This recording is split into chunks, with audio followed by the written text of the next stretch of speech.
July 14, 2024. Ang machine namin na ginagamit na bitong araw na may 45 meters. At ako naman sa Hiram Barito, ang operator ng Imal Cebu. Ito ang printed area ko. Ito naman ang cupping. Next naman ito yung pag-i-clean po. Click natin yung clean.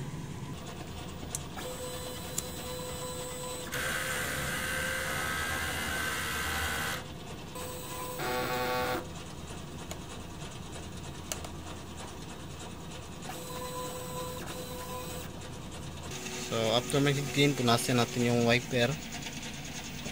So ito naman nozzle check print ko. Kaya ang result ng nozzle check, ang mga tangki ko ay nasa tamang level lang. Ito naman ang waste tank ko, walang laman. Ito naman yung EVR. Ito naman nilagay yung ground wire. So dito naman tayo sa stocks. Ito na yung use ink ko, nakabasket. Ito naman yung hindi ko pa nagamit ng mga ink nasa taas.